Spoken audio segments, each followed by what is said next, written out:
દઈને અને રાખી દઈશું ભાત હાટું. અને આપણે ખીચડી ના એમાં તેલ નહીં દઈએ, આપણે ચોખા રાખીએ. ખીચડી આપણે બે ત્રણ દી કરવાની હોય તે એટલે ખીચડીના તો આપણે આમણે વચ્ચે ભેળવી નાખીએ.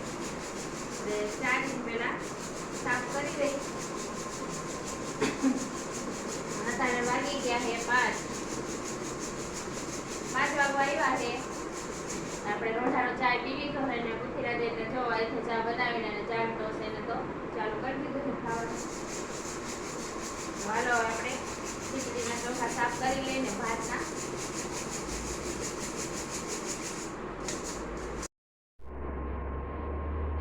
હાલો તો જો આખા ઘરમાં આપણે પથારો પડ્યો છે. ખીચડી આપણે ભેળવી નાખી છે અને ડબ્બો ભરી લીધો છે. અને હવે આપણે ચોખા છે એને તેલ દઈને અને આ ડબ્બામાં ભરી લેવાના છે. એટલે હમણાં પછી આપણે મહિનો 1.5 મહિના સુધી હમણાં એમ હાલશે. ખીચડી આપણે 2-3 દી એકવાર કરવાની હોય એટલે ખીચડી હમણાં હાલશે 1 મહિના કોઈને.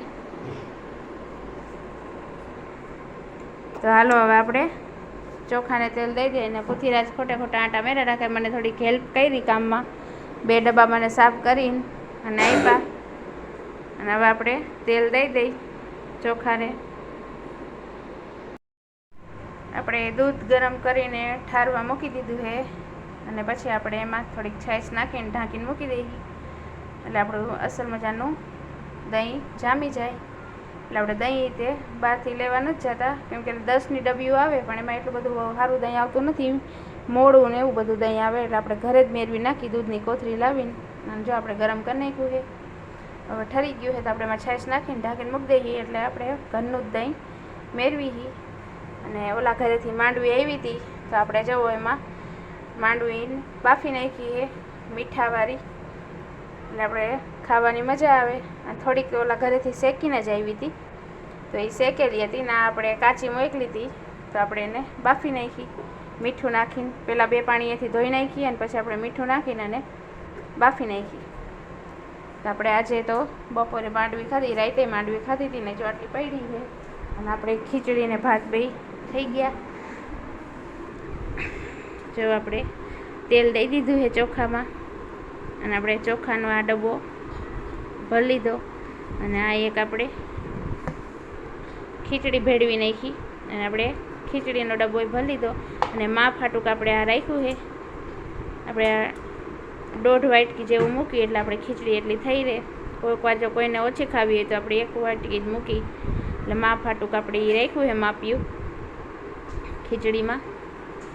અને આપણે ભાતના ચોખા આપણે બાસમતી ચોખા એ લઈ આવી પણ વધારે તો મને આ ભાત આપણે ઢોસાને એવું બધું કરવું હોય એટલી નહીં તો આ ચોખા એમાં હાલે. એટલે આપણે તેલ દઈને આપણા ભરી લઈએ. એટલે મસ્તના ચોખા હોય છે. અને ઘણીવાર તો અમે આના ભાતે કરી પણ પૃથ્વીરાજ ઘણીવાર આ ન ખાય ને તો અમે બાસમતી લઈને રાખી. કોક વાર એ કરી. અને ખીચડી ચાલો આપણે 2 કમ્પ્લીટ થઈ ગયું છે તો હવે ઢાંકીને મૂકી દઈ. અને આ બધું આપણે જો આખા ઘરમાં પથારો કર્યો છે એ બધો હવે હમો કરી નાખી. હાલો તો આપણે અત્યારે હાંજના વાગી ગયા છે 8:30. અને પૃથ્વીરાજ ગયો છે એના નાનીના ઘરે. અને રામે ગઈ છે ઓલા ઘરે. એના મોઢામાં ચાંદા બહુ પડ્યા હતા તો એને દવા લેવા રહી ગયા છે.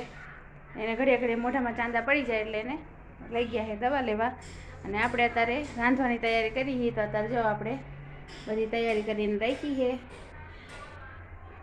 તો આપણે અત્યારે તીખા થેપલા બનાવવાનો વિચાર છે તો બધી તૈયારી કરી રાખી દીધી છે મેં. કેમ કે તાર શાક કાંઈ યાદ ન આવતું હોય, સાંજ પડે તો રોજ વિચારવું પડે શેનું શાક કરું. મેં કરું તીખા થેપલાને ચા કરી નાખું. તો હાલો હવે લોટ બાંધી લઉં તીખા થેપલાનો. હાલો તો આપણે તીખા થેપલાનો લોટ બંધાઈ ગયો છે. હવે આપણે થોડીક વાર ઢાંકીને રાખી દઈએ. હવે એને પપ્પાની આવે પછી આપણે બનાવશી ત્યાં સુધી ઢાંકી દઈ. અત્યારમાં આપણા સવારમાં ડોરીમોન ચાલુ છે. આપણે એને કામ કરવામાં કંટાળો આવે એવા ડાગલા. કામ હજુ આપણું બધું બાકી છે. જોવો હજુ તો નાસ્તા પાણી પૂરા થયા. હવે જોવો બધું રમણ ભમણ. આપણે ગુજરાતીમાં બધી પર કામ પડ્યું હોય આપણે એને એમ બોલી કે રમણ ભમણ પડ્યું છે આખા ઘરમાં. તો જો આપણું રમણ ભમણ છે જો આપણે ઓલા ઘરમાં સેટિંગ બધું હમું કરવાનું બાકી છે જો. અને કાલે આ પુથીરાજ અહીંથી પડદો નીંદરમાં ખેંચ્યો તો નીકળી ગયો. હવે આજે આપણે એ રીતે સરખું ફિટ કરવાનું છે. તો પુથીરાજ અમારું આવું કાંઈક કામ વધારી નાખે. તો હાલો બધું કમ્પ્લીટ કામ કરીને પછી તમને બતાવશી. હજુ ઘણું કામ બાકી છે આપણે જો કપડાં ધોવાના બાકી છે, વાસણ. તો હાલો હવે ફટાફટ કામકાજ કરી લઈ. અને આજે દવાખાને જવાનું હતું પણ આજે હું નથી ગઈ અને એના પપ્પા ગયા છે. તો હાલો ફટાફટ કામકાજ કરી નાખી. હાલો તો હમણાં હું આપણું રમણ ભમણ બતાવતા હતા પણ હવે આપણે જાજુ બધું રમણ ભમણ કરી નાખ્યું છે. તો આપણે હવે આજે પછી થોડું વાર મને મન થયું કે લાવો આવે આજે ઘોડો ઉટકી નાખો. તો જો આપણે બધી વસ્તુ ઉતારીને રાખી દીધી છે અને આપણે ઘોડો ઉતારી લીધો છે. તો આપણે ઘોડો ધોવા હાટું રાખી દીધો અહીંયા જો થાળી બધું આપણે અહીંયા રાખી દીધું. અને હવે આપણે ઘોડો ઉટકી નાખી. મારું કાંઈ નક્કી ન હોય, ઘડીક મારે ઓલું કામ કરવું હોય તો ઘડીકમાં પાછું મને એમ થયું કે લાવો ને ઘોડો કાઢીને ઉટકી નાખું. કેમ કે હમણાંથી બહુ ધૂળ ઉઠતી હતી ને તો ધૂળ વાસણ થઈ ગયા હતા.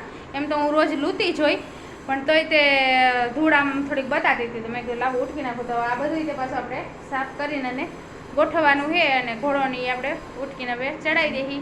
તો હાલો કામકાજમાં અત્યારે તો 10 વાગી ગયા છે તો એ વહેલા હાર થઈ જાય કે બહુ વાર નહીં લાગે ઉટકતા. કેમ કે નિર્માણ પાણી ધોવાના હોય. હમણાં ધોઈને ઘોડો બધી સાફ કરીને અને ચડાવી દઉં.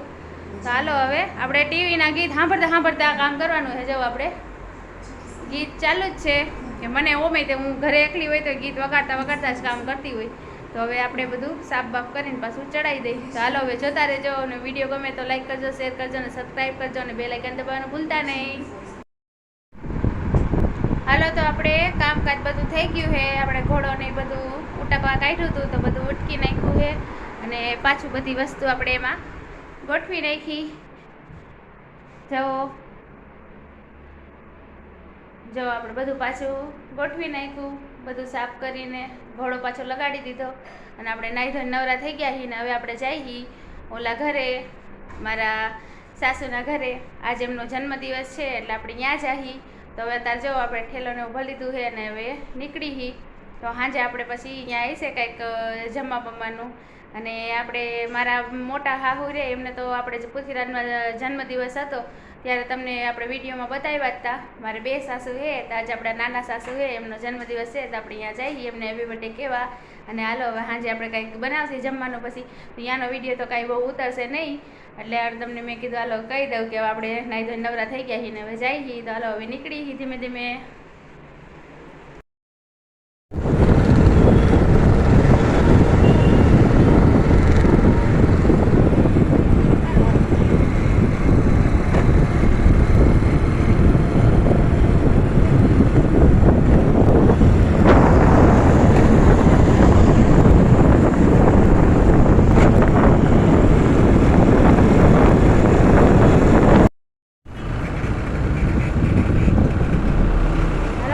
ચોકડી પહોંચી ગયા છીએ.